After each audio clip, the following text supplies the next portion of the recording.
Hello everyone, welcome to Tara IAS. My name is Sairam Sampath Rao. ఎలా ఉన్నారు అందరూ? ఈరోజు ద హిందూ ఎనాలిసిస్లో మనం మాట్లాడుకునే మొదటి ఆర్టికల్ చూడండి అమ్మా. Reconsidering the free movement regime, one of the most important articles appeared in the Hindu newspaper today, relevant to GS paper 2 of our examination.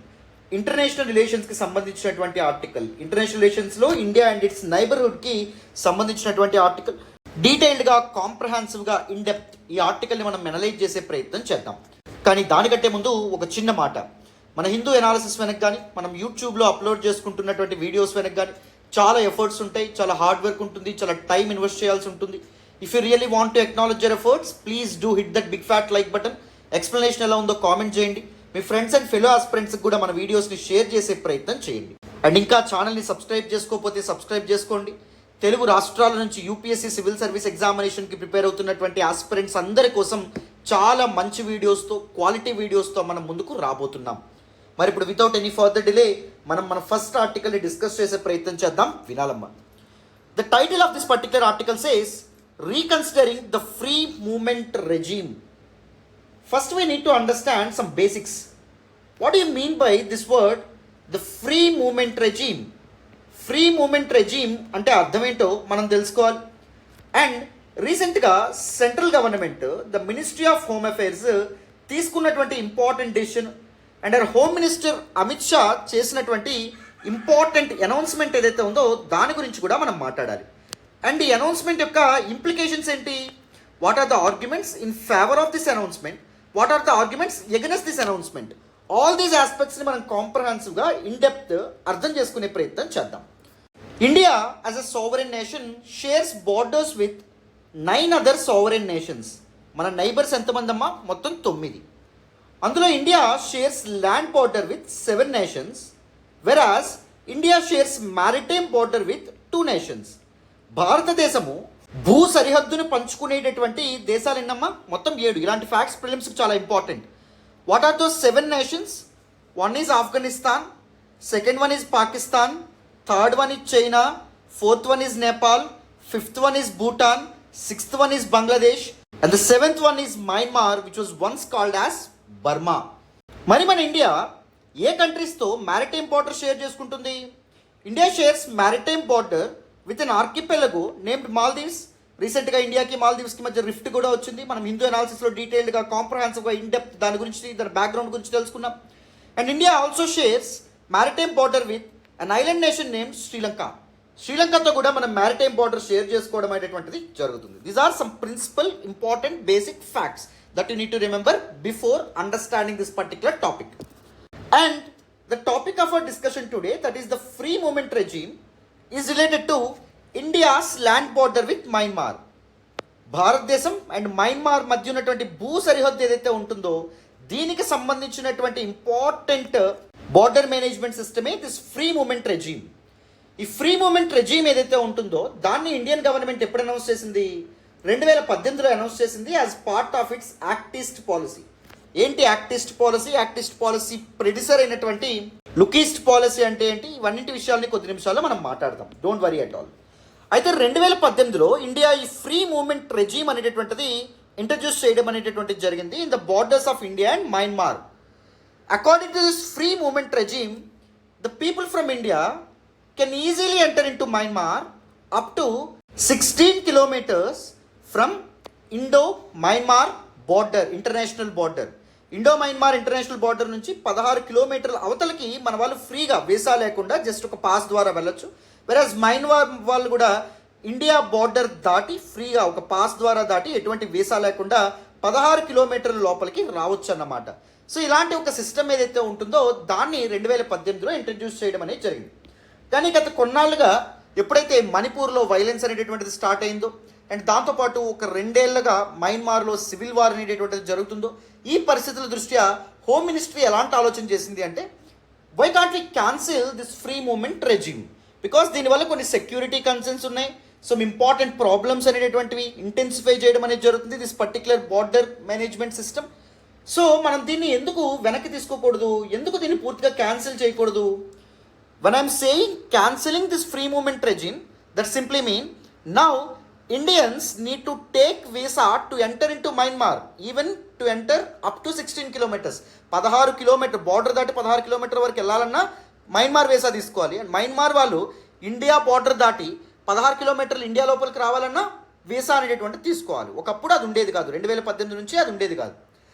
అయితే ఎందుకు మనం చేయకూడదని చెప్పి ఇండియా ఆలోచించి మొత్తానికి recently on 20th January 2024 our home minister Amit Shah made an important announcement. ఏం చెప్పారంటే, మేము ఇండియా మయన్మార్ బార్డర్ ఏదైతే ఉందో దానికి ఫెన్సింగ్ అనేటటువంటిది వేయబోతున్నాం, just like India Bangladesh border.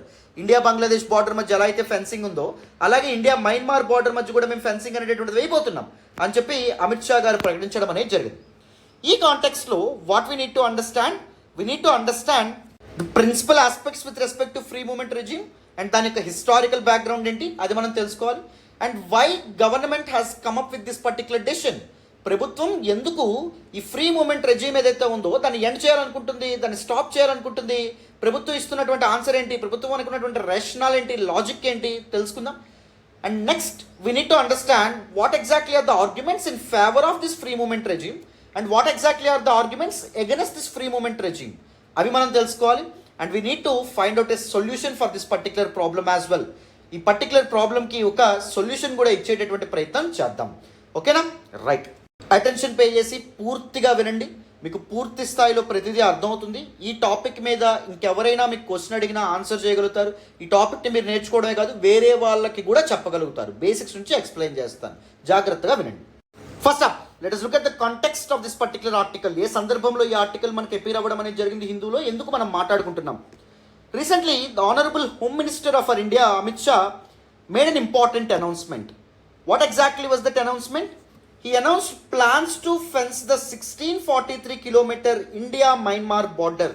India Myanmar మధ్య ఉన్నటువంటి అంతర్జాతీయ సరిహద్దు ఏదైతే ఉందో దాన్ని మేము ఫెన్సింగ్ వేయబోతున్నాము, just like India Bangladesh border మధ్య ఎలా అయితే ఫెన్సింగ్ ఉందో అలాగే. ముందు ఫ్రీ మూవ్మెంట్ అనేటటువంటిది ఉండేది, ఎటువంటి ఫెన్స్ ఉండేది కాదు, జస్ట్ విత్ ఎ పాస్. ఒక పాస్ ఉంటే ఇండియన్స్ మయన్మార్లో ఎంటర్ అయ్యేవాళ్ళు, మయన్మారీస్ పీపుల్ ఇండియాలో ఎంటర్ అయ్యేవాళ్ళు. Of course up to 16 kilometres వరకు మాత్రమే ఎంటర్ అయ్యేవాళ్ళు. రెండు కంట్రీస్లో ఉన్నటువంటి ఇండిజినస్ పీపుల్ ఎవరైతే ఉన్నారో వాళ్ళ మధ్య ట్రేడ్ అనేటటువంటిది ఫ్లరిష్ అయ్యేది, కల్చరల్ టైస్ ఉండడం వల్ల ఒకరినొకరు కలుసుకునే వాళ్ళు, మ్యారేజ్ సంబంధం వివాహ సంబంధాలు అనేటటువంటివి కూడా జరిగేవి. ఓకేనా? ఎస్పెషల్లీ ద నార్త్ ఈస్ట్ ఏదైతే ఉందో it is home to north east part of India, it is home to many indigenous communities అమ్మ. చాలా ఇండిజినస్ ట్రైబల్ గ్రూప్స్ అనేటటువంటివి ఇక్కడ మనకు కనిపిస్తాయి. For example Meiteis, for example Kukis, for example Nagas, Chins, Khasis etcetera చాలా మంది కనిపించడం అనేది జరుగుతుంది. And these people they used to share close relation with their fellow tribal people in Myanmar. మయన్మార్లో ఉన్నటువంటి వాళ్ళ ట్రైబ్స్కి నివాసం ఉంటున్నటువంటి వాళ్ళ ట్రైబ్స్కి చెందినటువంటి పీపుల్ ఎవరైతే ఉన్నారో వాళ్ళతో క్లోజ్ రిలేషన్స్ వాళ్ళు మెయింటైన్ చేస్తారన్నమాట. సో ఫ్రీ మూవ్మెంట్ రెజీమ్ అనేటటువంటిది ఉందనుకోండి, ఫ్రీగా ఒకరితో ఒకరు కలుసుకున్నారనుకోండి, వాళ్ళ మధ్య కల్చరల్ టైస్ మెరుగుపడతాయి, వాళ్ళ మధ్య ట్రేడ్ అనేటటువంటి ఫ్లరిష్ అవుతుంది. ఆ ఉద్దేశంతో 2018లో తీసుకురావడం అనేది జరిగింది. అండ్ దాంతోపాటు ఇండియా యొక్క యాక్టిస్ట్ పాలసీ కూడా దానికి ఒక కారణం. డోంట్ వరీ, కొద్ది నిమిషాల్లో నేను మాట్లాడతాను, వాటన్నింటి గురించి బ్యాక్గ్రౌండ్ నుంచి గురించి డిస్కస్ చేస్తాను. రైట్. అయితే ఇప్పుడు ఇండియా ఏమనుకుంటుంది, ఇండియా మయన్మార్ మధ్య ఉన్నటువంటి 1640 కిలోమీటర్ల బార్డర్ ఏదైతే ఉందో దాన్ని ఫెన్స్ చేద్దాం అనుకుంటున్నాం. ద ఎల్స్ట్వైల్ ఫ్రీ బార్డర్ రెజీమ్ ఏదైతే ఉంటుందో, ఫ్రీ మూవ్మెంట్ రెజీమ్ ఏదైతే ఉందో దాన్ని ఎండ్ చేద్దాం అనుకుంటున్నామని చెప్పి మన హోమ్ మినిస్టర్ గారు ప్రకటించడం అనేటువంటి జరిగింది. But before getting into the nuances of this particular topic, let me tell you some facts about India-Myanmar border. So చెప్పాను కదా, మయన్మార్ ఇండియాతో ల్యాండ్ బార్డర్ షేర్ చేసుకుంటున్నటువంటి 7 సావరెన్ నేషన్స్లో ఒకటి. అండ్ ఇండియా మయన్మార్ బార్డర్ చూస్తే మనకు మొత్తం 1643 కిలోమీటర్ల బార్డర్ అనేటటువంటిది షేర్ చేసుకోవడం అనేటువంటిది జరుగుతుంది. And it stretches from the trijunction of India, China and Myanmar ఇక్కడ మనకు కనిపిస్తుంది. And the trijunction of India, Bangladesh and Myanmar ఇక్కడ వరకు స్ట్రెచ్ అవ్వడం అనేటువంటి జరుగుతుంది. మొత్తం 4 ఇండియన్ స్టేట్స్ మయన్మార్తో బార్డర్ షేర్ చేసుకోవడం అనేది జరుగుతుంది. ఫస్ట్ వన్ వచ్చేసి Arunachal Pradesh, and second one వచ్చేసి నాగాలాండ్, అండ్ థర్డ్ వన్ వచ్చేసి మణిపూర్, అండ్ ఫోర్త్ వన్ వచ్చేసి మిజోరాం. ఈ 4 స్టేట్స్ మయన్మార్తో బార్డర్ షేర్ చేసుకుంటాయి. ఇలాంటివి మీకు ప్రిలిమ్స్లో అడిగేటటువంటి అవకాశం ఉంది, అందుకే వీటి మీద కూడా నేను ఎక్కువగా స్ట్రెస్ చేస్తున్నాను. ఓకేనా? రైట్. మరి ఇప్పుడు మనం ఏం డిస్కస్ చేద్దాము అంటే, what exactly is this FMR, free movement regime అంటే అర్థం ఏంటి, దాని యొక్క హిస్టారికల్ బ్యాక్గ్రౌండ్ ఏంటి తెలుసుకుందాం, వినండి. So now let us look at the historical background of this particular topic, of this particular FMR, free movement regime. The northeastern part of India, which is home to many tribal groups, many indigenous tribal communities was temporarily under the Burmese occupation till 1826. 1826లో మనకి first Anglo Burmese war ఏదైతే ఉంటుందో British East India కంపెనీకి and దాంతోపాటు the king of Burma ఇద్దరి మధ్య జరగడం అనేది జరిగింది. And it was ended with treaty name treaty of Yandabo. And treaty of Yandabo forms the basis for the demarcation of borders between India and Myanmar. India and Myanmar మధ్య borders ఏవైతే ఉంటాయో అవి decide చేసినటువంటి ఒప్పందం ఏంటి? Yandabo ఒప్పందం. And let me tell you one thing, whenever the Britishers are demarcating borders, సరిహద్దులు ఎప్పుడైతే బ్రిటిషర్స్ నిర్ణయించే వాళ్ళో వేరు కాంటెక్స్ట్లో అవి ఎప్పుడూ చాలా ప్రాబ్లమ్స్కి ఫ్యూచర్లో కారణం అవడం అనేది జరిగింది. ఫర్ ఎగ్జాంపుల్ ఇండియా పాకిస్తాన్కి మధ్య సరిహద్దు చూడండి, ఎవరు డిమార్కేట్ చేశారు అంటే బ్రిటిషర్స్ డిమార్కేట్ చేయడం అనేటువంటి జరిగింది. ఫర్ ఎగ్జాంపుల్ వెస్ట్ ఏషియాలో ఉన్నటువంటి చాలా నేషన్స్కి బార్డర్స్ ఏవైతే ఉంటాయో వాటిని కూడా బ్రిటిషర్స్ డిమార్కేట్ చేయడం అనేది జరిగింది. దానివల్ల వెస్ట్ ఏషియాలో విపరీతమైనటువంటి కాన్ఫ్లిక్ట్స్ చూస్తున్నాం. For example recent Israeli Palestine conflict ఏదైతే ఉంటుంది ఇలాంటివి. అండ్ సూడాన్ ఇష్యూ చూసుకున్నా, సౌత్ సూడాన్ నార్త్ సూడాన్ ఏదైతే ఉందో దా కాన్ఫ్లిక్ట్ కూడా బ్రిటిష్ వాళ్ళ యొక్క ఇష్యూస్ విత్ డిమార్కేషన్ వల్లే లేవనెత్తడం అనేది జరిగింది. ఎప్పటికీ ఇవి కంటిన్యూ అవ్వడం అనేటువంటిది జరుగుతుంది. That is a serious issue. అయితే బ్రిటిష్ వాళ్ళు ఇండియాకి అండ్ దాంతోపాటు మయన్మార్కి బార్డర్ డిమార్కేట్ చేసేటప్పుడు they never considered anything. They never considered the problems of ethnicities. Various ethnic groups ఎవరైతే ఉంటారో వాళ్ళు నివాసం ఉంటున్నటువంటి ప్రాంతాల మధ్య వాళ్ళు సరిహద్దులు అనేటటువంటిది గీయడం అనేటువంటిది జరిగింది. అండ్ ఇండియా మయన్మార్ బార్డర్ చూస్తే ఒక హౌస్ని కూడా డిమార్కేట్ చేస్తూ బార్డర్స్ అనేటటువంటి ఉంటాయి. ఒక విలేజ్ మధ్యలో కూడా బార్డర్ పాస్ అవ్వడం అనేటువంటిది జరుగుతుంది. అంటే గ్రామాలని అండ్ దాంతోపాటు ఈవెన్ ఇళ్ళని కూడా అండ్ దాంతోపాటు డిఫరెంట్ కమ్యూనిటీస్ ఎవరైతే ఉంటారో వాళ్ళ యొక్క ఆవాస ప్రాంతాల మధ్య కూడా వీళ్ళు సరిహద్దు ఏదైతే ఉంటుందో దాన్ని డిమార్కేట్ చేయడం అనేటువంటిది జరిగిందనమాట. దానివల్ల కల్చరల్ డిసింటిగ్రేషన్ అనేటటువంటిది స్టార్ట్ అయింది. ఫర్ ఎగ్జాంపుల్ నాగాస్ ఎవరైతే ఉన్నారో ఒకప్పుడు నాగాస్గా ఉంటున్నటువంటి వాళ్ళు కాస్త Nagas of Nagaland and Nagas of మయన్మార్గా విడిపోయారు. అండ్ మణిపురీస్ ఎవరైతే ఉన్నారో వాళ్ళు కూడా రెండు వాళ్ళుగా విడిపోవడం అనేది జరిగింది. అంటే కల్చరల్లీ వాళ్ళు డైవర్స్ అవ్వడం అనేటువంటిది జరిగింది, డిసింటిగ్రేట్ అవ్వడం అనేటువంటిది జరిగింది. కూకీస్, చిన్, మిజో కమ్యూనిటీస్ ఎవరైతే ఉంటారో వాళ్ళు కూడా కల్చరల్లీ డివైడ్ అవ్వడం అనేటువంటిది జరిగింది. బ్రిటిష్ వాళ్ళు ఆ విధంగా డిఫరెంట్ కల్చర్స్ మధ్య డిఫరెంట్ ఎథ్నిక్ గ్రూప్స్ మధ్య గోడలు కట్టడం అనేటువంటిది జరిగింది. సరిహద్దులు ఏవైతే ఉంటాయి వాటిని ఏర్పాటు చేయడం అనేటువంటిది జరిగింది. And finally in the year 2018లో as part of Narendra Modi's act east policy మయన్మార్తో క్లోజ్ టైస్ అనేటటువంటి ఇంప్రూవ్ చేయడానికి ఏం చేశారు? దిస్ ఫ్రీ మూవ్మెంట్ రెజీమ్ ఏదైతే ఉంటుందో దాన్ని ఏర్పాటు చేశారు. ఇంతకీ యాక్టిస్ట్ పాలసీ అంటే ఏంటి సార్? యాక్టిస్ట్ పాలసీ మీకు అర్థం కావాలంటే లుకీస్ట్ పాలసీ అనేటటువంటిది అర్థం కావాలి. లుకీస్ట్ పాలసీని it is actually diplomatic policy. It is actually an important part of our foreign policy. 1991లో తీసుకురావడం అనేటటువంటిది జరిగింది. ఎందుకు ఈ లుకీస్ట్ పాలసీని ఇండియన్ గవర్నమెంట్ తీసుకొచ్చింది అర్థం చేసుకునే ప్రయత్నం చేద్దాం. చూడండి, సో మనకి 1945 నుంచి 1991 వరకు జరిగినటువంటి ఒక ఇంపార్టెంట్ ఈవెంట్ ఏంటి అంటే కోల్డ్ వార్, ప్రచ్ఛన్న యుద్ధం అని చెప్పి అంటాం. వరల్డ్ అనేటటువంటిది కోల్డ్ వార్లో భాగంగా బైపోలార్ అవ్వడం అనేటువంటిది జరిగింది. కోల్డ్ వార్ ఎవరి మధ్య? United States of America and అప్పటి సోవియట్ యూనియన్ యుఎస్ఎస్ఆర్ మధ్య. అండ్ వరల్డ్లో కొన్ని నేషన్స్ ఏవైతే ఉంటే యునైటెడ్ స్టేట్స్ ఆఫ్ అమెరికాకి సపోర్ట్ చేసినాయి, కొన్ని నేషన్స్ యుఎస్ఎస్ఆర్కి సపోర్ట్ చేయడం అనేటువంటిది జరిగింది. అండ్ ఇండియా నాన్ అలైన్డ్గా ఉండమనేటువంటిది జరిగింది. We never supported directly either United States of America or USSR. But కానీ ఇండైరెక్ట్గా మన సపోర్ట్ యుఎస్ఎస్ఆర్కి ఉండేది. ఎందుకంటే in the times of problems and issues ఆ సమయంలో మనకి బ్యాలెన్స్ ఆఫ్ పేమెంట్ క్రైసిస్ ఆ మధ్యలో వచ్చినప్పుడు కానీ, లేకపోతే మనకి డిఫరెంట్ వార్ సమయంలో కానీ, లేకపోతే మన సైంటిఫికల్ అవుట్ రీచ్ కోసం కానీ యుఎస్ఎస్ఆర్ అప్పటి సోవియట్ యూనియన్ మనకి చాలా హెల్ప్ చేయడం అనేటువంటిది జరిగింది. But finally in the year 1991 USSR Soviet union కాస్త 15 సోవరెన్ నేషన్స్గా కొలాప్స్ అయిపోవడం అనేటువంటిది జరిగింది, డివైడ్ అయిపోవడం అనేది జరిగింది, కూలిపోవడం అనేటువంటిది జరిగింది అనమాట. సో అప్పటి వరకు మనం యుఎస్ఎస్ఆర్కి ఎంతో కొంత దగ్గరగా ఉండడం వల్ల United States of America and its allies ఏవైతే ఉంటాయో వాటి యొక్క సపోర్టర్స్ ఎవరైతే ఉంటారో వాళ్ళకి మనం హొస్టైల్గా తయారయ్యాం. వాళ్ళు మనకి తప్పుగా చూడడం మొదలుపెట్టారు. అప్పుడు యుఎస్ఏ అండ్ పాకిస్తాన్ చట్టాపట్టాలు వేసుకుని ఉండేవన్నమాట. అండ్ దాంతోపాటు యునైటెడ్ స్టేట్స్ ఆఫ్ అమెరికా యొక్క ఎలైస్, ఫర్ ఎగ్జాంపుల్ ఆస్ట్రేలియా కానీ, లేకపోతే జపాన్ కానీ, సౌత్ కొరియా కానీ, వీటన్నిటి కూడా ఇండియా కాస్త దూరంగా ఉండడం అనేటువంటిది జరిగింది. అండ్ డిస్టెన్స్ మెయింటైన్ చేయడం అనేది జరిగింది because of our cordial relations with USSR. అయితే 1991లో యుఎస్ఎస్ఆర్ ఎప్పుడైతే కొలాప్స్ అవ్వడం అనేటువంటిది జరిగిందో we cannot directly get in relation with USA. ఎందుకంటే అది మన సోవరెంటీని అండర్మైన్ చేయడం అనేది జరుగుతుంది. అర్థమైందా? అంటే ఒక ఫ్రెండ్ చచ్చిపోయాడు కాబట్టి ఇంకో ఫ్రెండ్ దగ్గరికి వెళ్ళడం, అంటే వాడి ఎనిమి దగ్గరికి వెళ్ళిపోవడం అనేటువంటిది, ప్లేట్ తిప్పేయడం అనేది ఎంతవరకు కరెక్ట్ కదా? సో అందుకే ఇండియా తన ఫారెన్ పాలసీలో ఇంపార్టెంట్ చేంజెస్ చేసుకుని ఏం చేసింది అంటే rather than engaging directly with United States of America why can't we engage with its allies? United States of America యొక్క ఎలైస్ లైక్ జపాన్ కానీ లేకపోతే ఆస్ట్రేలియా కానీ, వీటితో మనం ఎందుకు క్లోజ్ అవ్వకూడదు? సౌత్ కొరియా కానీ లేకపోతే ASEAN countries, association of south east Asian countries ఏవైతే ఉంటాయో, ఇవన్నీ మొత్తం 10 important nations. For example Laos కానీ, కాంబోడియా కానీ, థాయిలాండ్ కానీ, మయన్మార్ కానీ, సింగపూర్ కానీ, మలేషియా కానీ, ఇండోనేషియా కానీ, ఫిలిప్పీన్స్ కానీ, బ్రునై కానీ, ఈ కంట్రీస్తో మనం ఎందుకు అలైన్ అవ్వకూడదని చెప్పి ఇండియా లుక్ ఈస్ట్ పాలసీని తీసుకురావడం అనేటువంటిది జరిగింది. But post 1991 this look east policy యొక్క మేజర్ కాన్సన్ట్రేషన్ మనం ఆసియాన్ కంట్రీస్లోనే పెట్టాం. ASEAN countries infrastructure and social development, economical development కోసం మనం చాలా సహాయ సహకారాలు అందించాం. వాళ్ళతో కల్చరల్ టైస్ అనేటువంటి ఏర్పాటు చేసుకున్నాం, leaving aside Japan, Australia and other South Korea and all. But ఎప్పుడైతే 2014లో మోడీ గవర్నమెంట్ రావడం అనేటువంటిది జరిగిందో, మోడీ గవర్నమెంట్ లుక్ ఈస్ట్ పాలసీని కాస్త యాక్ట్ ఈస్ట్ పాలసీగా ఎలివేట్ చేయడం అనేటువంటి జరిగింది.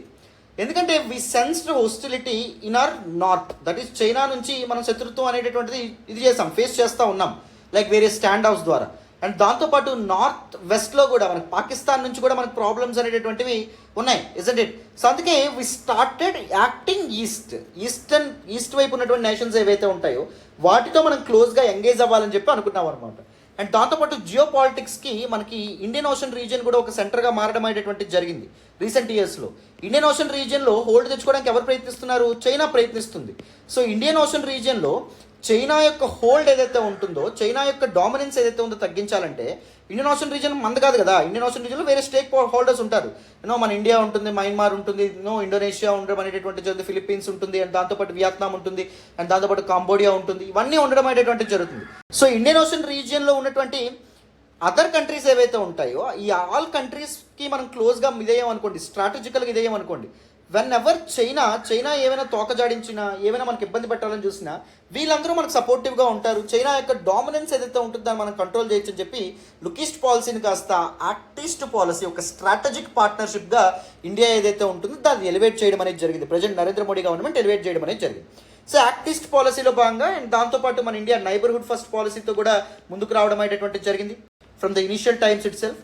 సో మన మయన్మార్ ఒక నైబర్ మనకి, అండ్ దాంతోపాటు ఈస్ట్లో కూడా ఉండడం అనేది జరిగింది.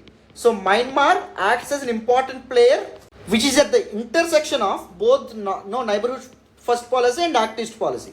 అందుకే మయన్మార్తో క్లోజ్ రిలేషన్స్ మెయింటైన్ చేయడం మనకి చాలా ఇంపార్టెంట్ కాబట్టి, చాలా అవసరం కాబట్టి మనం ఏం చేసాం, మయన్మార్తో this particular free movement regime ఏదైతే ఉంటుందో దాన్ని ఏర్పాటు చేయడం అనేది జరిగింది. బట్ ఈ ఫ్రీ మూవ్మెంట్ రెజీమ్ ఏదైతే ఉందో అది ఇంప్లిమెంటేషన్లోకి వచ్చేటప్పటికి కొద్దిగా డిలే అయింది because of Rohingya refugee crisis. Who are these Rohingyas are an Islamist community. So వాళ్ళని బ్రిటిష్ వాళ్ళు ఒకప్పుడు ఇండియా నుంచి ముఖ్యంగా కల్కత్తా అండ్ సరౌండింగ్ రీజియన్స్ నుంచి ఎక్కడికి మయన్మార్కి పంపించడం అనేది జరిగింది. అక్కడ ఉండేటువంటి కాఫీ తోటలు, టీ తోటలు ఏవైతే ఉంటాయో అక్కడ వర్క్ చేసేందుకు. బట్ బ్రిటిషర్స్ మయన్మార్కి ఇండిపెండెన్స్ ఇచ్చిన తర్వాత, స్వతంత్రం అనేటటువంటిది అందించిన తర్వాత, సో ఏర్పడినటువంటి గవర్నమెంట్స్ ఏవైతే ఉన్నాయో, మయన్మార్లో ఏర్పడినటువంటి ప్రభుత్వాలు ఏవైతే ఉంటాయో అవి రోహింగ్యాస్ మీద విపరీతమైనటువంటి క్రాక్ డౌన్కి పాల్పడడం అనేటువంటిది జరిగింది. రోహింగ్యాస్ని మయన్మార్ సిటిజన్స్గా గుర్తించకపోవడం, వాళ్ళకి మ్యారేజ్ చేసుకోకూడదని చెప్పడం కానీ, వాళ్ళ పిల్లలకి అనకూడదని చెప్పడం కానీ, ఇలాంటి చాలా రూల్స్ ఏవైతే ఉంటాయో హ్యూమన్ రైట్స్ వైలేషన్స్ కూడా చాలా పాల్పడడం అనేటువంటిది జరిగింది. So these Rohingyas they started infiltrating in to the adjoining Bangladesh and దాంతోపాటు ఇండియాలో కూడా రావాలని చెప్పి అనుకున్నారు. బట్ ఈ రెఫ్యూజీ క్రైసిస్ ఏదైతే ఉంటుందో, ఈ శరణార్థులు ఎవరైతే ఉన్నారో వాళ్ళు మనకు వచ్చారనుకోండి, మన ఇండియాలో ఎంటర్ అయ్యారనుకోండి, మన ఎకనామిక్ రిసోర్సెస్ మీద వీటన్నింటి మీద ఇంపాక్ట్ పడడం అనేటువంటిది జరుగుతుంది. ఎందుకంటే మన రిసోర్సెస్ని వాళ్ళు వాడుకుంటారు, ఇదంతా ప్రాబ్లమ్స్ అనేటటువంటి క్రియేట్ అవుతాయి, మన పీపుల్కి లేకుండా పోవడం అనేటువంటిది జరుగుతుంది. సో అందుకే India was forced to handle this Rohingya refugee క్రైసిస్గా మనం చెప్పొచ్చు. దాని కారణంగా ఈ పర్టికులర్ ఫ్రీ మూవ్మెంట్ రెజీమ్ ఏదైతే ఉందో అది ఆపరేషనలైజ్ అవ్వడానికి కాస్త డిలే అవ్వడం అనేటువంటిది జరిగిందనమాట. And this free movement regime ఎలోస్ border residents, సరిహద్దులో ఉండేటటువంటి పీపుల్ ఎవరైతే ఉన్నారో they can travel up to 16 kilometres, 16 kilometres వరకు ఇంటూ ఈచ్ అదర్ కంట్రీకి వెళ్ళొచ్చు వితౌట్ ఎనీ వీసా అక్కర్లేదు. ప్రతి సంవత్సరం ఒక బార్డర్ పాస్ ఏదైతే ఉంటుందో దాన్ని రెన్యూ చేసుకుంటే సరిపోతుంది అనమాట. దీని యొక్క ఎయిమ్ ఏంటి? To promote local border trade. సరిహద్దు ప్రాంతాల్లో ఉండేటటువంటి పీపుల్ ఎవరైతే ఉంటారో వాళ్ళ మధ్య ట్రేడ్, వర్తక వాణిజ్య వ్యాపారాలను ప్రమోట్ చేయడం ద్వారా వాళ్ళ యొక్క ప్రాస్పరిటీని ఎన్ష్యూర్ చేయొచ్చు. అండ్ కస్టమ్స్ స్టేషన్స్ ఏవైతే ఉంటాయో వాటిని ఏర్పాటు చేయొచ్చు. సో వీ కెన్ చెక్ ఏ గూడ్స్ అనేటటువంటివి లోపల కంట్రీ ఇండియాలోకి ఎంటర్ అవుతున్నాయి, ఏవి మయన్మార్లోకి వెళ్తున్నాయి, వీటన్నింటి కూడా చెక్ చేయొచ్చు. డిజిగ్నేటెడ్ మార్కెట్స్ ఆర్ మండీస్ ఏవైతే ఉంటాయో వాటిని ఏర్పాటు చేయొచ్చు. అండ్ దాంతోపాటు అక్కడ ఉండేటటువంటి పీపుల్కి ఎడ్యుకేషన్ అండ్ హెల్త్ కేర్ కూడా యాక్సెస్ అనేటటువంటిది అందించవచ్చు. ముఖ్యంగా ఇండియా నుంచి ప్రొఫెషనల్స్ మయన్మార్లో కాస్త కొంత దూరం ఎంటర్ అవ్వడం వల్ల అక్కడ ఉండేటటువంటి రిమోట్ పీపుల్ ఎవరైతే ఉంటారో వాళ్ళకి ఎడ్యుకేషన్కి అండ్ హెల్త్ కేర్ యాక్సెస్ కూడా ప్రొవైడ్ చేయొచ్చు. ఈ విధంగా ఇండియా మయన్మార్ మీద సాఫ్ట్ పవర్ తెచ్చుకునే ప్రయత్నం చేసింది. ఈ విధంగా మయన్మార్తో దగ్గర అయ్యేటటువంటి ప్రయత్నం ఇండియా చేయడం అనేటటువంటిది జరిగింది. 2018లో ఈ డెసిషన్ తీసుకున్నారు. ఇప్పుడు ఏం జరుగుతుంది, ఫ్రీ మూమెంట్ రెజీమ్ ఏదైతే ఉంటుందో దాన్ని ఎండ్ చేయాలనుకుంటున్నారు ఆల్ ఆఫ్ ఎ సడన్. ఎందుకు గవర్నమెంట్ ఈ డెసిషన్ తీసుకుంది చూడండి. So now let us look at the rationale behind center's move. Why center want to ban or stop or end this free movement regime? తెలుసుకుందాం చూడండి. The first important reason centre ఏం చెప్తుంది అంటే security concerns అని చెప్పి చెప్తుంది అనమాట. This particular free movement regime ఏదైతే ఉందో దాన్ని ఎక్స్ట్రీమిస్ట్ గ్రూప్స్ ఎవరైతే ఉంటారో వాళ్ళు ఎక్స్ప్లాయిట్ చేస్తున్నారు, ఉపయోగించుకుంటున్నారు. దీని ద్వారా వాళ్ళు చాలా అటాక్స్ కూడా పాల్పడడం అనేటటువంటి జరుగుతుంది. The entire north east part of India it is known for its insurgent activities. మీ అందరికీ తెలుసని అనుకుంటున్నాను. గవర్నమెంట్కి వ్యతిరేకంగా మిలిటెంట్ యాక్టివిటీస్ ఎక్కువగా జరగడం అనేటువంటిది జరుగుతుంది అనమాట. వైలెంట్ యాక్టివిటీస్కి అదొక పెద్ద హబ్ కింద మనం చెప్పొచ్చు. అండ్ సమ్ పీపుల్ ముఖ్యంగా నాగాలిమ్ కావాలనుకుంటున్నటువంటి nationalist socialist council of Nagaland ఇలాంటి ఇంపార్టెంట్ ఆర్గనైజేషన్ వాళ్ళు ఏం చేస్తున్నారు అంటే మయన్మార్ నుంచి ఇండియాలోకి ఎంటర్ అయ్యి ఇండియాలో అటాక్స్ చేసి వెంటనే మళ్ళీ మయన్మార్కి పారిపోవడం అనేటువంటిది జరుగుతుంది. అర్థమైందా? మన యొక్క ఆన్ పర్సనల్ కానీ మన యొక్క వాళ్ళ యొక్క జ్యూరిస్డిక్షన్ అక్కడ ఉండదు కదా, సో అందుకే అక్కడికి పారిపోతున్నారు. అర్థమైందా? సో ఇలాంటి వాటికి పాల్పడుతున్నారు. అండ్ దాంతోపాటు drug trafficking and wild life body parts ఏవైతే ఉంటాయో వాటిని కూడా అక్రమంగా తరలిస్తూ ఉండమనేటువంటి జరుగుతుంది అనమాట. సో ప్రపంచంలో 2 important hubs for drug trafficking ఉంటాయి. One is golden crescent. So it forms from Iran, Afghanistan, Pakistan మధ్య ఓపియం ప్రొడక్షన్ ఇక్కడ పీక్ స్టేజ్లో ఉంటుంది. ప్రపంచంలో ప్రొడ్యూస్ అయ్యేటటువంటి ఓపియంలో 80% ఓపియం ఇక్కడే తయారవుతుంది, ఈ ప్రాంతాల్లోనే తయారవుతుంది. అండ్ ఇంకొక ప్రాంతం ఏంటంటే గోల్డెన్ ట్రయాంగిల్. ఇక్కడ Myanmar, Laos, Thailand and Vietnam ఈ 4 ఉండడం అనేటువంటిది జరుగుతుంది. And even golden triangle is an hub for drug trafficking and women trafficking, human trafficking etcetera. ఓకేనా? So it's an important hub అనమాట. And if you look at Indio-Myanmar border, it shares very close proximity with Golden Triangle. Golden Triangle చాలా దగ్గరగా ఉండడం వల్ల India is vulnerable for drug trafficking and other malicious యాక్టివిటీస్గా చెప్పొచ్చు. So అందుకే ఇలాంటి trafficking activities ఏవైతే ఉంటాయో, అక్రమ రవాణాలు ఏవైతే ఉంటాయో వాటిని అరికట్టాలన్నా మనం ఈ బార్డర్ క్లోజ్ చేయాలి, బార్డర్ ఫెన్సింగ్ అనేటటువంటిది వేయాలని చెప్పి మనకి ఇక్కడ చెప్తుంది గవర్నమెంట్. అండ్ దాంతోపాటు దిస్ పర్టిక్యులర్ రెజీమ్ ఏదైతే ఉందో, ఫ్రీ మూవ్మెంట్ సిస్టమ్ ఏదైతే ఉందో, it actually triggered a conflict in Manipur. మణిపూర్లో రీసెంట్గా వైలెన్స్ అనేటటువంటిది స్టార్ట్ అయింది, మీ అందరికీ తెలుసు అనుకుంటున్నాను. లాస్ట్ ఇయర్ మేలో ఒక hilly tribe that is cookies and దాంతోపాటు మెయిన్లాండ్ ట్రైబ్, వ్యాలీ ట్రైబ్, మీతీస్కి మధ్య ఇది జరగడం అనేటటువంటిది జరిగింది. ఎందుకు జరిగింది మనం ముందు ఒక ఎక్స్ప్లెయిన్డ్ వీడియో కూడా చేసుకున్నాం ఆల్రెడీ. మీతీస్ ఎవరైతే ఉన్నారో వాళ్ళు మణిపూర్ యొక్క మెయిన్లాండ్లో ఉండడం అనేటువంటిది జరుగుతుంది, హిల్లీ రీజియన్స్లో ఉండరు, వ్యాలీ రీజియన్లో ఉండడం అనేటువంటిది జరుగుతుంది. సో వీళ్ళు మణిపూర్ టోటల్ పాపులేషన్లో 64% ఆఫ్ ద పాపులేషన్ మీతీసే ఉండమనేటువంటి జరుగుతుంది. And Meiteis were actually predominantly Hindus, though once tribal group, but most of them were converted in to Hinduism. Versus Kukis and Zo communities వాళ్ళు ఎవరైతే ఉంటారో these people are hilly tribes అనమాట. So hilly రీజియన్స్లో ఉండమనేది జరిగింది. Majority of this people are క్రిస్టియానిటీలోకి వాళ్ళు enter అవ్వడం అనేటువంటిది జరిగింది. These are minority group. But ఎప్పుడైతే గవర్నమెంట్ మీతీస్కి ఎస్టీ రిజర్వేషన్ అనేటటువంటిది ప్రొవైడ్ చేయాలి అని చెప్పి అనుకుంటుందని చెప్పి వదంతులు వచ్చినాయో, ఈ కూకీస్ ఎవరైతే ఉన్నారో వాళ్ళు మీతీస్ మీద అటాక్ చేశారు. ఎందుకంటే ఈ Meiteis since they form the majority group of Manipur కాబట్టి వాళ్ళు మా యొక్క యాన్సిస్ట్రల్ ల్యాండ్స్ కానీ మా యొక్క ప్రాంతాలను కానీ దోచుకున్నారు. అలాంటి దోపిడీదారులకి, పెత్తందారులకి మీరు స్కెడ్యూల్డ్ ట్రైబ్ స్టేటస్ అనేటటువంటిది ఎలా ఇస్తారు? దానివల్ల మాకున్నటువంటి రైట్స్ కానీ మాకున్నటువంటి ప్రొటెక్షన్ కానీ పోతుంది అని చెప్పి కూకీస్ ఆందోళన వ్యక్తం చేయడం అనేది జరిగింది. ఈ 2 ట్రైబల్ గ్రూప్స్ మధ్య మొదలైనటువంటి కాన్ఫ్లిక్ట్ ఏదైతే ఉందో చాలా ఇంటెన్సివ్ అవ్వడం అనేటువంటిది జరిగింది, తీవ్రతరం అవ్వడం అనేటువంటిది జరిగింది. అయితే ఈ కాన్ఫ్లిక్ట్ని this particular free movement regime ఏదైతే ఉంటుందో అది ఇంకా ఇంటెన్సిఫై చేసిందంట, ఇంకా తీవ్రతరం చేయడం అనేటువంటిది జరిగిందంట. మణిపూర్ చీఫ్ మినిస్టర్ ఏం చెప్పారు అంటే మణిపూర్లో అసలు వైలెన్స్ జరగడానికి కారణమే మయన్మార్ నేషనల్స్ మణిపూర్లో ఎంటర్ అవ్వడం. ఈ ఫ్రీ మూవ్మెంట్ రెజీమ్ ఏదైతే ఉందో ఉపయోగించుకొని మయన్మార్ పీపుల్ ఎవరైతే ఉన్నారో వాళ్ళు ఇండియాలో ఎంటర్ అవుతున్నారు అండ్ వాళ్ళే ఇలాంటి కాన్ఫ్లిక్ట్స్కి, వైలెన్స్కి ట్రిగ్గర్ చేస్తున్నారని చెప్పడం అనేటటువంటి జరిగిందనమాట. సో ఈ కాన్ఫ్లిక్ట్ తర్వాత ఈ ఎఫ్ఎంఆర్ రెజీమ్ ఏదైతే ఉంటుందో, ఫ్రీ మూవ్మెంట్ రెజీమ్ ఏదైతే ఉందో దాన్ని ఎండ్ చేయాలి, దానికి స్టాప్ చేయాలని చెప్పి చాలామంది ప్రొటెస్ట్ చేయడం అనేది జరిగింది. చాలామంది అలాంటి దీంతో ముందుకు రావడం అనేటటువంటి జరిగింది, వాదనలతో ముందుకు రావడం అనేటువంటి జరిగిందమ్మా. So now let us look at some arguments in favor of FMR reconsideration. అంటే ఫ్రీ మూమెంట్ రెజీమ్ ఏదైతే ఉంటుందో దాన్ని ఎందుకు స్టాప్ చేయాలనుకుంటుంది, దాన్ని స్టాప్ చేయాలి అది కరెక్టే అనేటటువంటి వాళ్ళు ఎలాంటి ఆర్గ్యుమెంట్స్తో ముందుకొస్తున్నారు అంటే చూడండి. This free movement regime end అయితే సెక్యూరిటీ అనేటటువంటిది ఎన్హాన్స్ అవ్వడం అనేటటువంటి జరుగుతుంది. సెక్యూరిటీ కన్సర్న్స్ని మనం అడ్రస్ చేయొచ్చు. ఇన్ఫిల్ట్రేషన్ ఏదైతే ఉంటుందో అక్రమంగా వేరే మయన్మార్కి చెందినటువంటి పీపుల్ ఇండియాలో ఎంటర్ అవ్వడం అనేటువంటిది తగ్గుతుంది. Illegal activities like drug trafficking, human trafficking, wild life body parts trafficking ఏవైతే ఉన్నాయో అవి తగ్గుతాయి అని చెప్పడం అనేది జరిగింది.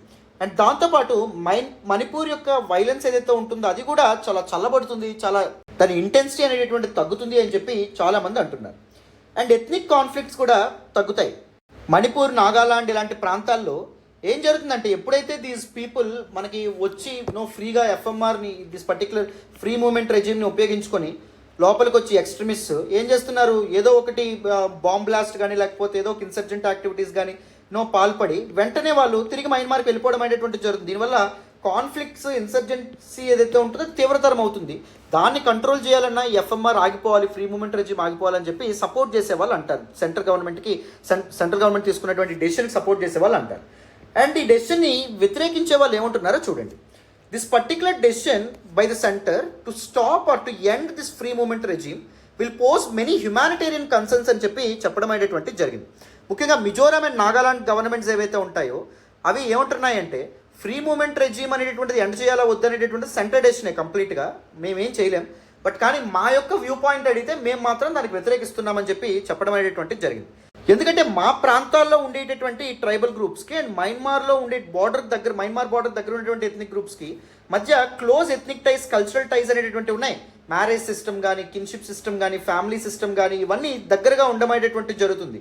అండ్ వాళ్ళ కల్చరల్ టైస్ని ఎన్హాన్స్ చేయగలిగేటటువంటి this particular free movement regime ఏదైతే ఉందో దాన్ని మీరు ఎండ్ చేస్తే this tribal people, this ethnic communities ఎవరైతే ఉన్నారో వాళ్ళు ఇంకా ఆగ్రహానికి గురవుతారు, అది ఇంకా వైలెన్స్ కారణం అవుతుందని చెప్పడం అనేది జరిగింది. నాగాలాండ్ ఏమంటుంది అంటే ద డెసిషన్ ఎగ్జర్బేట్స్ కాన్ఫ్లిక్ట్స్ ఇంకా తీవ్రతరం చేస్తుంది. ఎందుకంటే హిస్టారికల్గా చాలా టైస్ అనేటటువంటి ఉన్నాయి. హిస్టారికల్లీ నోన్ టెరిటరీస్ ఇవన్నీ డిఫరెంట్ ట్రైబల్ గ్రూప్స్కి, డిఫరెంట్ ఎథ్నిక్ గ్రూప్స్కి వాళ్ళకి దేశాలంటే ఏంటి, సరిహద్దులు అంటే ఏంటి, ప్రాంతాలంటే ఏంటి ఇవేమీ తెలియవు. వాళ్ళకి వాళ్ళ కల్చరు, వాళ్ళ యొక్క యూనిక్ వే ఆఫ్ లివింగ్ అనేటటువంటిది ఇంపార్టెంట్. దానికి అడ్డుకట్ట వేస్తే వాళ్ళు ప్రభుత్వాన్ని వ్యతిరేకిస్తారు, కాన్ఫ్లిక్ట్స్ అనేటటువంటి మొదలవుతున్నాయని చెప్పి చాలామంది అంటారు. And this particular decision to end FMR ఏదైతే ఉందో it will also cause cultural degradation, cultural disintegration. Different cultures మధ్య మీరు గోడలు కట్టడం ద్వారా ఏం చేస్తున్నారు, వాళ్ళ యొక్క టైస్ మీరు కంప్లీట్గా క్లోజ్ చేస్తున్నారు. అది కూడా హ్యుమానిటేరియన్ విషయంలో చూస్తే చాలా ప్రాబ్లం అనే విధంగా చెప్తున్నారు. అండ్ డిస్ప్లేస్మెంట్ ఇష్యూస్ కూడా ఉండవనే జరుగుతుంది. మయన్మార్లో 2020లో డెమోక్రటిక్ గవర్నమెంట్ కూలిపోయి మిలిటరీ గవర్నమెంట్ ఏర్పడింది, మిలిటరీ కూ ద్వారా. Military people of Myanmar, they actually toppled the government of the democratically elected government of Suu Kyi. అక్కడి నుంచి 2020 నుంచి ప్రో డెమోక్రటిక్ యాక్టివిస్ట్ ఎవరైతే ఉన్నారో మయన్మార్లో వాళ్ళకి అండ్ దాంతోపాటు ఈ మిలిటరీ పర్సోనల్ ఎవరైతే ఉన్నారో వాళ్ళ మధ్య చాలా కాన్ఫ్లిక్ట్స్ అనేటటువంటి మొదలైనవి, చాలా అటాక్స్ అనేటటువంటివి కూడా స్టార్ట్ అవ్వడం అనేటువంటి జరిగింది. చాలా వైలెన్స్ కూడా స్టార్ట్ అవ్వడం అనేది జరిగింది. వార్ లైక్ ఎన్విరాన్మెంట్ అనేటువంటిది మొదలైంది. దీని కారణంగా వార్ జోన్స్ ఏవైతే ఉంటే అక్కడ నుంచి పీపుల్ ఉండడానికి ఇష్టపెట్టుకోరు. They are not favourable places, isn't it? So అందుకే అక్కడ నుంచి పీపుల్, మయన్మార్ నుంచి people adjoining regions in India, Manipur, Mizoram ఈ ప్రాంతాలకి రెఫ్యూజీస్గా, శరణార్థులుగా రావడం అనేటటువంటిది జరిగింది. అండ్ మిజోరాం గవర్నమెంట్ వాళ్ళని ఒక రెఫ్యూజీ క్యాంప్స్లో ఉంచి వాళ్ళకి ఫుడ్, ప్రొటెక్షన్ అన్నిటిని అందిస్తుంది. అండ్ దానికి మిజోరాం గవర్నమెంట్కి ఎవరిస్తున్నారు ఫండ్స్, సెంట్రల్ గవర్నమెంట్ ఏదైతే ఉంటుందో అది ఇవ్వడం అనేది జరుగుతుంది. అండ్ మిజోరాం గవర్నమెంట్ యొక్క ఆలోచన ఏంటి, ఒకవేళ మయన్మార్లో పరిస్థితులు అనేటటువంటి మామూలు అయ్యాయి అనుకోండి, నార్మలైజ్ అయ్యాయి అనుకోండి, ఎవరైతే రెఫ్యూజీస్ ఉన్నారో వాళ్ళని తిరిగి మయన్మార్ పంపించేద్దామని చెప్పి అనుకుంటున్నారు. ఒకవేళ నిజంగా ఈ ఫ్రీ మూమెంట్ రెజ్యూమ్ ఏదైతే ఉంటుందో దండ అయింది అనుకోండి, మళ్ళీ తిరిగి వెళ్ళి పంపించగలదా? మిజోరాం గవర్నమెంట్ పంపించలేదు. దాని వాళ్ళు ఏం చేస్తారు, మిజోరాంలో ఉండిపోయే అవకాశం ఉంటుంది. అప్పుడు ఏం జరుగుతుంది, మిజోరాం పీపుల్ మీద ఎఫెక్ట్ పడడం అనేటువంటిది జరుగుతుంది. మిజోరాం యొక్క ఎకనామిక్ రిసోర్సెస్ కానీ, ఫినాన్షియల్ రిసోర్సెస్ కానీ ఇవన్నీ డ్రైన్ అవ్వడం అనేది జరుగుతుంది. ఎందుకంటే ఈ రెఫ్యూజీస్ మీద కూడా గవర్నమెంట్స్ పెట్టాల్సినటువంటి పరిస్థితి ఏర్పడుతుంది కాబట్టి, శరణార్థుల మీద కూడా పెట్టాల్సిన పరిస్థితి ఏర్పడుతుంది కాబట్టి. సో డిస్ప్లేస్మెంట్ ఇష్యూస్ కూడా ఉంటాయి. సో అందుకే ఈ ఫ్రీ మూమెంట్ రెజ్యూమ్ ఏదైతే ఉంటుందో దాన్ని పూర్తిగా ఎండ్ చేయడం, బ్యాన్ చేయడం అనేటువంటి సరైన చర్య కాదని చెప్పి ఎవరైతే దీన్ని వ్యతిరేకిస్తున్నారో వాళ్ళు చెప్తున్నారు. గవర్నమెంట్ తీసుకున్న డిసిషన్ని వ్యతిరేకిస్తున్న వాళ్ళు చెప్తున్నారు. So what exactly is the solution for this problem? ఎలా ప్రభుత్వం హ్యాండిల్ చేయొచ్చు? Balancing both these two intricate aspects. One is balancing the national security and humanitarian concerns. National security should be given prime importance, prime emphasis, that is for sure.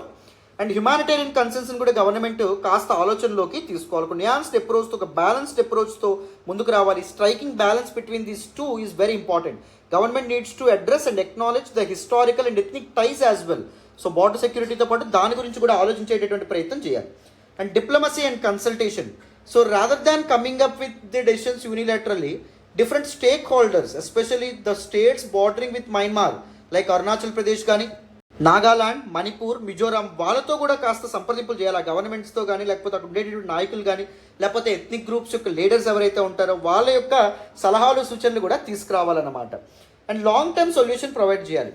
ఏదో మణిపూర్లో violence అనేటువంటిది మొదలైంది కదా, so అందుకు this border regime, this free movement regime ఏదైతే ఉందో దాన్ని ఆపేద్దాం అని టెంపరీ డెసిషన్స్ తీసుకోకూడదు. ఎందుకంటే the issue itself will be temporary. Manipur మళ్ళీ నార్మల్ స్టేజ్కి వచ్చేస్తుంది, మొత్తం అంతా మామూలు అయిపోతుంది. మళ్ళీ మనం ఈ ఫ్రీ మూవ్మెంట్ రెజిమ్ను తీసుకొస్తామని చెప్పి ప్రకటించగలమా? ఇది అవ్వలేము. సో అందుకే లాంగ్ టర్మ్ రిజల్యూషన్ అయ్యేటటువంటి తీసుకునే ప్రయత్నం చేయాలి. కాన్ఫ్లిక్ట్స్కి నిజంగా అసలు కారణాలు ఏంటి, పీపుల్ యొక్క గ్రీవెన్సెస్, వాళ్ళ యొక్క ఫిర్యాదులు ఏంటి, వాళ్ళు ఏ ప్రాబ్లమ్స్ షేర్ చేసుకున్నారు, అండ్ వాళ్ళ యొక్క ఎథ్నిక్ టైజ్ ఏవైతే ఉన్నాయో అవి ఎలా ఉన్నాయి, అండ్ వాళ్ళతో సంప్రదింపులు జరపడం, ఏ విధమైనటువంటి ఇది తీసుకొస్తే మంచిది, లాంగ్ టర్మ్ పీస్ అండ్ స్టెబిలిటీని ఎలా ఎన్ష్యూర్ చేయొచ్చు, ఆ విధంగా ఆలోచించి ఒక కమిటీ వేస్ కానీ, ఒక డెలిబరేటివ్ కమిటీ వేస్ కానీ సొల్యూషన్తో ముందుకొచ్చే ప్రయత్నం చేయాలన్నమాట. అర్థమైందా? So these are some important aspects with respect to this particular article. మీకు డీటెయిల్డ్గా ఈ ఆర్టికల్ పూర్తి స్థాయిలో అర్థమైందని అనుకుంటున్నాను. కాంప్రహెన్సివ్గా మీరు అర్థం చేసుకున్నారని అనుకుంటున్నాను. This all about this particular article and this is all about today's the Hindu analysis. మళ్ళీ రేపటి హిందూ ఎనాలిసిస్లో కలుద్దాం. ప్రతిరోజు ద హిందూ ఎనాలిసిస్ మీరు ఫాలో అయ్యేటటువంటి ప్రయత్నం చేయండి. విత్ ఇన్ 2 months మీ ఓన్గా హిందూ పేపర్ అనలైజ్ చేయగలుగుతారు, ఓన్గా హిందూ పేపర్ అర్థం చేసుకోగలుగుతారు, నాది హామీ. And going forward I will increase the number of articles as well. నాకు కొద్దిగా అదర్ కమిట్మెంట్స్ అనేటువంటివి ఉన్నాయి, కొన్ని సిలబస్ కంప్లీషన్స్ అనేటువంటివి ఉన్నాయి, అందుకే majority of my time in the day దానికే పోతుంది. సో బట్ విత్ ఇన్ ఒక 10 days to 15 days మధ్యలో నేను ఆర్టికల్స్ యొక్క నెంబర్ ఏదైతే ఉందో దాన్ని ఇంప్రూవ్ చేస్తాను. వీలైతే వీడియోస్ని లైక్ చేయండి, మీ ఫ్రెండ్స్ అండ్ ఫెలో ఆస్పిరెంట్స్తో షేర్ చేసుకోండి, ఎక్స్ప్లెనేషన్ ఎలా ఉందో కూడా కామెంట్ చేసే ప్రయత్నం చేయండి. Thank you so much once again. Bye now.